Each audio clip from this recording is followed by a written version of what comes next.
মস্ত বড় বড় সুন্দর সুন্দর ব্রোকলিগুলা মাত্র 20 থেকে 25 টাকা।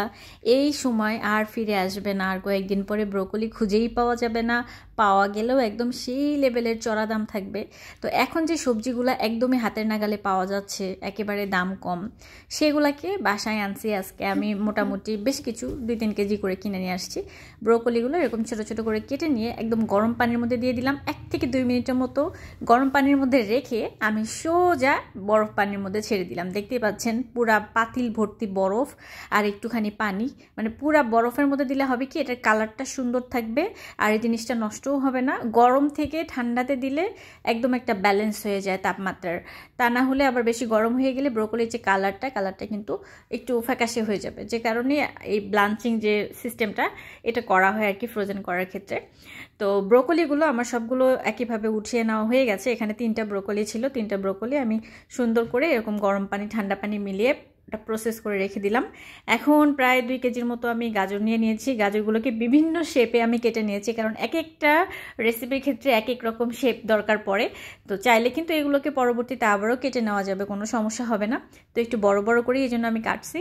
তো কাটার পরে ওই একই প্রসেসে একটু গরম পানির মধ্যে 1 থেকে 2 মিনিটের মতো রেখে তারপর আবার উঠিয়ে নিয়ে আবার ঠান্ডা পানির মানে বরফ পানির মধ্যে দিয়ে দিলাম।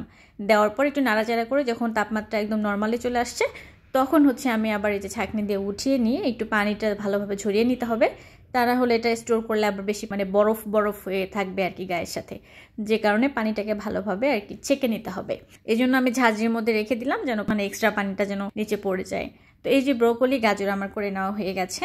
এবারে আমি এগুলোকে ভালো একদম এয়ার টাইট বক্স, যেরকম ভালো ঢাকনাওয়ালা বক্স থাকে না, সেগুলোর মধ্যে আমি রেখে দিলাম। এটা চাইলে জিপলক ব্যাগেও রাখা যাবে, মানে ঢাকনা ভালো মতো বন্ধ করা যাবে, এরকম যে কোনো বক্স কিংবা কন্টেনারে রাখা যাবে, কোনো সমস্যা নাই।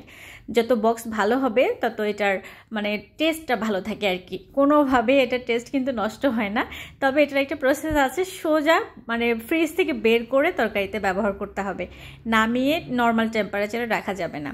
তো এবারে এখানে আমি 6টা মনে হয় ক্যাপসিকাম নিছি। এক একটা ক্যাপসিকাম এখন 20 টাকা করে।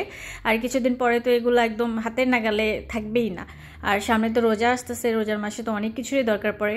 তো ক্যাপসিকামগুলোকে আমি বিভিন্ন শেপে কেটে নিয়েছি। কেটে নেওয়ার পর এগুলোকে এরকম বক্স ভর্তি করে আর কি রেখে দিলাম।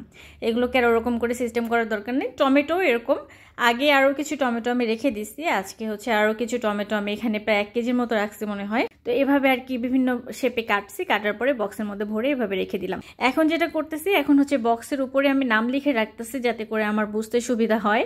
আর যেটার উপর থেকে দেখা যাচ্ছে সেটাতে সমস্যা নাই, সেটাতে লেখার দরকার নাই, কিন্তু যেটা ঢাকনা উপর থেকে লাগানো ওটাতে আমি নাম লিখে রাখতেছি বোঝার সুবিধার্থে। আপনারাও কিন্তু চাইলে এভাবে ফ্রোজেন করে রেখে দিতে পারেন সবজিগুলো, এখন দাম কম আছে।